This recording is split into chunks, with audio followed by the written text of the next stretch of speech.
As novelas é uma mania nacional. Os brasileiros passam longos meses acompanhando as tramas interessantes, mas todo mundo quer um desfecho. O que fazer quando esse final não chega? Pois é, isso já aconteceu na TV. Então, após a vinheta, você vai conferir comigo algumas novelas que simplesmente não tiveram fim. No ar, mais um campeão de audiência.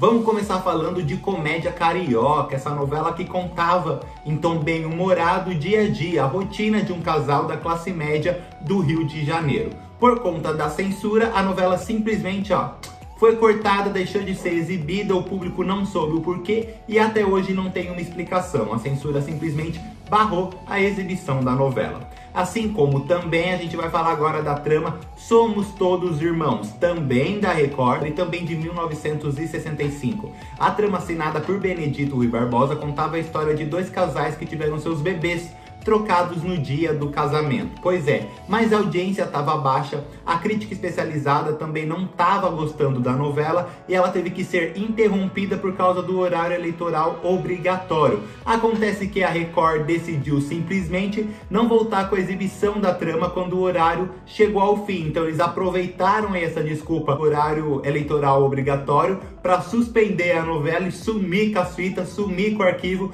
e nunca mais Somos Todos Irmãos voltou para as telinhas. Agora a gente vai sair da TV Record e dar um pulinho na Rede Tupi no ano de 1973 para falar do Conde Zebra. O protagonista dessa novela era um feirante que acabou ganhando na loteria. Então vamos dizer assim que é a versão masculina e antiga do Pereirão de fina estampa. Quem dava vida a esse protagonista era o humorista Otelo Zeloni, mas no meio da novela ele descobriu que estava com tumor cerebral e seu estado de saúde foi piorando cada vez mais e a emissora decidiu não substituir o personagem, então eles simplesmente acabaram com a novela. Quando a novela foi interrompida, ela não foi mais exibida e no dia seguinte, após essa decisão, infelizmente o Otelo veio a falecer. Agora a gente vai continuar na Tupi, mas avançar alguns anos e parar ali entre 1979 e 1980 para falar de Como Salvar Meu Casamento, uma trama aí protagonizada pela inesquecível Nissete Bruno. Acontece que nessa fase, nessa época,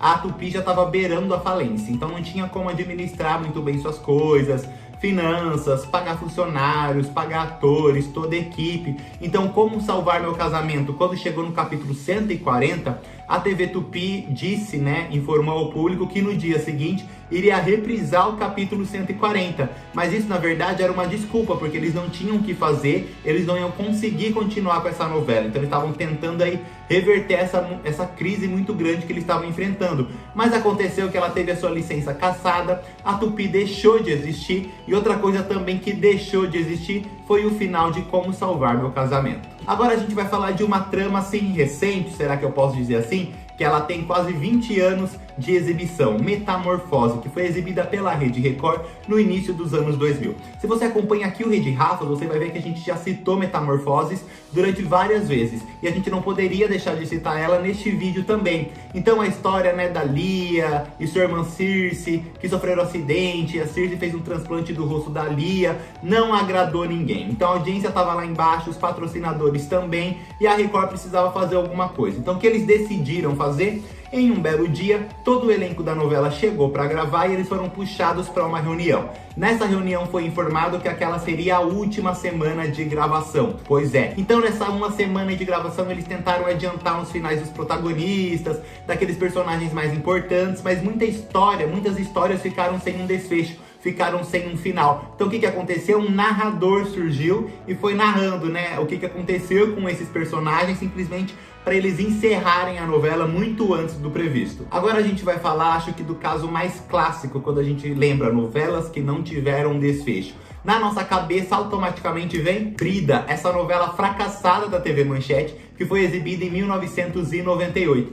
Acontece que a emissora ela fez um acordo com os patrocinadores que eles só iriam investir dinheiro na trama se ela passasse os 5 pontos de audiência. A Manchete previa aí 10 pontos para cima, mas a realidade é que a trama não chegava a 2. O best-seller não foi bem aceito pelo público, a história da bruxa, uma coisa muito pesada, muito carregada, e não agradou e deixou a Manchete de cabelo em pé. Por quê? Eles apostaram todas as fichas nessa novela para não decretar falência. A partir daí foi prejuízo atrás de prejuízo, os funcionários também fizeram greve porque não estavam recebendo salário, então a novela ficou apenas 2 meses no ar. E no capítulo 55, sendo que estava previsto 180 capítulos de Brida, no capítulo 55, digamos assim, que foi o último capítulo mesmo da novela, porque depois a emissora chamou seu locutor oficial e ele narrou como seria o desfecho das tramas de Brida.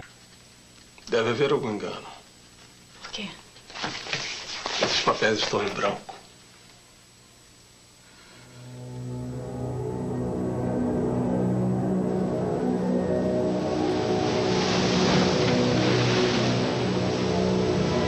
Ninguém pode fugir do seu destino. Todos os personagens caminharam na direção do seu.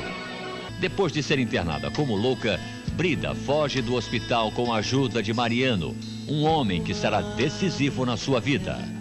Ela finalmente consegue desmascarar a rede de corrupção de Vargas. Grace e Cláudio vão parar na cadeia. Mariano é o mago responsável pela iniciação de Brida. Através dele, ela descobre que tem uma grande missão na vida: transformar-se numa bruxa, destruir Vargas e descobrir sua outra metade. Então, pra você ver aí que situação constrangedora, você liga pra assistir a novela e só ouve um narrador falando que a trama ia acabar e qual desfecho cada personagem provavelmente teria. Então aí é uma catástrofe sem fim. Antes de encerrar esse vídeo, eu quero falar também de Um Amor de Babá, que foi exibida pela Record lá no início dos anos 2000 também. É uma novela colombiana que substituiu Joana a Virgem. Joana a Virgem, acho que muita gente lembra, eu lembro que eu era pequenininho, minha família inteira assistia. Tinha uma história bem interessante, depois eles substituíram por Um Amor de Babá. Mas Um Amor de Babá deu muito problema pra Record, por isso é uma trama polêmica. A babá que se infiltra na família e se apaixona pelo patrão. Então é uma coisa assim, posso dizer que escandalizou na época a Record, né? Ainda a gente sabe que tem aquela cúpula muito religiosa, muito rígida ali na emissora. Eles viram que teria problema, a audiência também não estava correspondendo, então eles simplesmente deixaram de exibir Um Amor de Babá, simplesmente isso. Então a novela ela foi concluída lá no seu país, mas quando ela foi exibida no Brasil, por esse motivo a Record parou, ó, estagnou e falou: a gente não vai mais exibir Um Amor de Babá. Bateram o martelo e a trama nunca mais voltou em nenhuma emissora brasileira. Bom, agora eu vou ficando por aqui e quero saber vocês. O que vocês acham disso? Acham que é uma boa estratégia encerrar uma novela sem um fim? Eles deveriam ser criativos e bolar algo para não deixar o público sem ter, né, um desfecho para os personagens aí que eles acompanham ao longo dos meses? Comenta aqui embaixo, curta esse vídeo, ativa as notificações para receber todas as novidades que pintarem aqui no canal e se inscreva no Rede Rafas. Bom, e se eu esqueci de alguma outra novela que teve o seu final interrompido, ou melhor, que não teve o seu final exibido na TV, comenta aqui embaixo que eu e o Rafa Pereira gosta bastante de ler o comentário de vocês. Então eu vou indo nosso, encontro vocês no próximo vídeo. Tchau, tchau!